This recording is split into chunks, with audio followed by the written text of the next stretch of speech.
ব্যস্ততা আচলতে আজি কিছুদিনৰ পৰা মই বহুত ব্যস্ত হৈ আছোঁ এইবিলাক কামত। ভালো লাগে, যিহেতু আমি আমাৰ জীৱনটো কৰ্মময় জীৱন, গতিকে কৰ্ম কৰি আমি খুব ভাল পাওঁ। আৰু ইয়াৰ মোৰ ওচৰৰ মানুহখিনিয়ে মোক বহুত কিবা কিবি কাপোৰ দিছে চিলাই কৰিবলৈ, আৰু গতিকে মই এইদৰে কাপোৰ চিলাই কৰি ব্যস্ত হৈ আছোঁ, বহুত ভাল লাগে। আৰু এই ব্যস্ততাই আমাৰ মনত আনন্দও দিয়ে। যিহেতু আমাৰ কিছুমান দুখো আছে, কিন্তু দুখবোৰ আমাৰ বহুত পাতলি থাকে এইবিলাক কৰ্মত ব্যস্ত হৈ থাকিলে আচলতে। আৰু এয়া আমাৰ বোৱাৰী, এই চাদৰখন এয়া মই চিলাই দিছোঁ, কিন্তু তেওঁ এইবিলাক গাঁঠিছে। তেওঁ ব্যস্ত হৈ থাকে, ঘৰতে বহুত ব্যস্ত হৈ থাকে, এইবিলাক তেওঁ নিজে কৰিছে।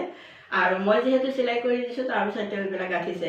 আৰু এইদৰে দুয়োজনে আমি লগ হৈ কৰি থাকোঁ, বহুত ভাল লাগে।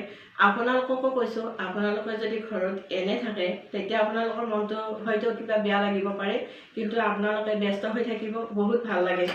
আৰু ধৰক আপুনি কিবা কাম নাজানে, আনৰ পৰা শিকি লওক, এইটো মানে বেয়া কথা আহি নপৰে।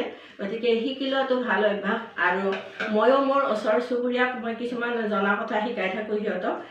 কোনোবাই যদি নাজানে মোৰ ওচৰলৈ আহিলে মই সিহঁতক শিকাই দিওঁ, বহুত ভাল লাগে। আৰু কথা হ'ল কি, আমি আনৰ বস্তু বা লোকৰ বস্তু আমি চুৰ কৰিব নালাগে, অন্যায় কৰিব নালাগে। আৰু যিখিনি আমি নিজে কৰিব পাৰোঁ, যিখিনিৰ পৰা আমাৰ লাভ হয় বা আনৰ সহায় হয়, সেইখিনি কাম আমি কৰিব লাগে।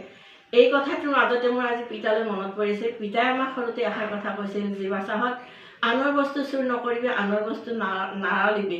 কাৰণ বেলেগৰ বস্তু লাৰিলে হয়তো আমি দুখত পৰিব পাৰোঁ, সেইকাৰণে নোসোধাকৈ একো বস্তু লাৰিব নিদিছিল বা আনিব নিদিছিল। আৰু এই কথাটোতে আমাৰ একমত আছিল মোৰ স্বামীয়েও খুব ভাল পাইছিল এইবিলাক কথাত। তাৰমানে আনৰ বস্তু তেওঁ ল'বলৈ টান পাইছিল, আৰু নিজে যিখিনি উপাৰ্জন কৰিছিল সেইখিনিৰে আনক বিলাই খুব ভাল পাইছিল। আৰু এনে কিছুমান তেওঁৰ গুণ আছে যে আজি মই বহুত নাম সভাত ঘূৰি থাকোঁ, আমাৰ গাঁৱতে বহুত নামলৈ যাওঁ, কিন্তু প্ৰত্যেকজন মানুহে মোৰ স্বামীৰ কথা কয়, মোৰ বহুত ভাল লাগে। কিয় কয়, মানে স্বামীয়ে কিবা এটা ভাল কাম কৰিছিল বাবে তেখেতৰ নামটো আজি ৰৈ আছে।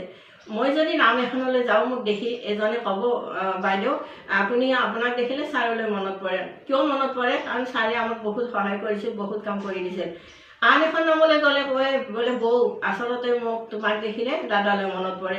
কিয় মনত পৰে? আমাৰ দাদাই বহুত সহায় কৰিছিল। আমাৰ গাঁৱত যিখিনি কাজকৰ্ম আছিল, তেওঁ যেতিয়া অৱসৰ পাইছিল চাকৰিৰ পৰা, তেওঁ শিক্ষক আছিল আচলতে, যেতিয়া অৱসৰ পাইছিল তেতিয়া তেওঁ কাজকৰ্ম কৰিছিল। কাজকৰ্ম কৰাটো আচলতে বেয়া কথা নহয়, খুব ভাল কথা। আৰু আনৰো সহায় হৈছিল আৰু নিজৰো কিছু উপাৰ্জন হৈছিল, ঘৰতে এনেই বহি থকাতকৈ। গতিকে তেখেতৰ এটা নাম আছে কি, মানে গাঁৱত যদি, আমাৰ গাঁৱত কাৰোবাৰ যদি মানে কিবা অভাৱ অনাটন আছে, তেওঁ কৈছিল কি, যি তহঁতে চিন্তা কৰিব নালাগে, মই আচলতে তহঁতক গোটাইখিনি কামতে সহায় কৰি দিম।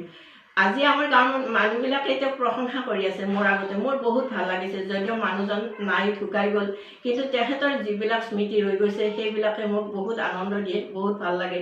সেইকাৰণে কৈছোঁ, আপোনালোকে ভাল কাম কৰি যাওক, ভাল কথা কৰি যাওক, তেতিয়াহ'লে আপোনালোকৰ দেখিব এদিন নিশ্চয় ভাল নাম এটা আহিব।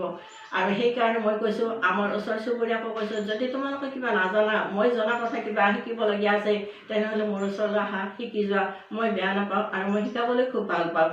গতিকে এইবিলাক হৈছে আমাৰ একতা, স্মৃতি আৰু ভাল লগা কথা।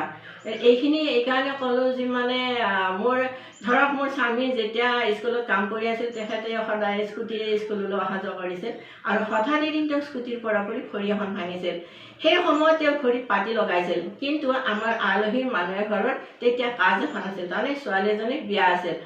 আৰু সেই বিয়াত দেউতাকে যেতিয়া তেওঁ বিচনাত পৰি আছিল, সেই দেউতাকজনে আহি এখেতক কৈছিলে, দাদা, মোৰ ছোৱালীজনীৰ বিয়া, এতিয়া মই কি কৰোঁ? কিন্তু আমাৰ দেউতাকৰ অৱস্থা তেতিয়া একেবাৰে বেয়া, মানে অপাৰেশ্যন কৰিছে ভৰিত, অপাৰেশ্যন কৰি পাতি লগাই ঘৰত বিচনাত শুই আছিল। কিন্তু তেওঁ এনেকুৱা দয়ালু মানুহ আছিল যে মানে তেখেতৰ কথা এৰাব নোৱাৰি তেওঁ কৰিছিল কি, যে তই চিন্তা কৰিব নালাগে, যা, মই তোৰ ছোৱালীক কিবা এটা সহায় কৰি দিম। এই বুলি তেওঁৰ হাতত পইচা নাছিল, নাথাকিলেও তেওঁ কি কৰিছিল জানে? তেওঁ কৰিছিল কি, মানে তেওঁ কৈছিল যে ভাই, তই চিন্তা কৰিব নালাগে, যা, তই অমুকৰ দোকানৰ পৰা 12 কিলো দালি লৈ যা, আৰু মই 1 থালি দালি দিলোঁ, আৰু যিখিনি তোক লাগে যাৱতীয় আমাৰ কাপোৰ কানি শ্ৰাদ্ধৰ কাৰণে, সেইখিনি মোৰ ঘৰৰ পৰা লৈ যাবি। তে চাওক, এনেকুৱা মানুহ এজন আছিল তেওঁ। আজি আচলতে মোৰ তেওঁক বহুত মনত পৰি থাকে। মনত পৰে এইকাৰণে যে গাঁৱৰ মানুহবিলাকে তেওঁক প্ৰশংসা কৰে, আৰু প্ৰত্যেকটা কথাই আহি পেলাই মোক কয়, মোৰ খুব ভাল লাগে। সেইকাৰণে আপোনালোকক আপোনালোকক কৈছোঁ প্ৰশংসনীয় হওক আপোনালোকে, যাতে অন্যায় নকৰক, আনৰ বেয়া নকৰক। অৱশ্যে মানুহৰ ভাল বেয়া গুণ দুটা থাকে, কেতিয়াবা হয়তো কোনোবা কাৰণত বেয়া পাবও পাৰে, আৰু কিছুমানে কিন্তু কিছুমান কাৰণত খুব ভাল পায়। এইখিনি কথা আপোনালোকক ক'লোঁ, আপোনালোকে আগবাঢ়ি যাওক, ভাল কাম কৰি যাওক সদায়। ধন্যবাদ। আৰু যদি মোৰ কথাখিনি আপোনালোকৰ ভাল লাগিছে তেতিয়াহ'লে লাইক কমেণ্ট কৰিব আৰু নিশ্চয় মোক জনাব। ঠিক আছে।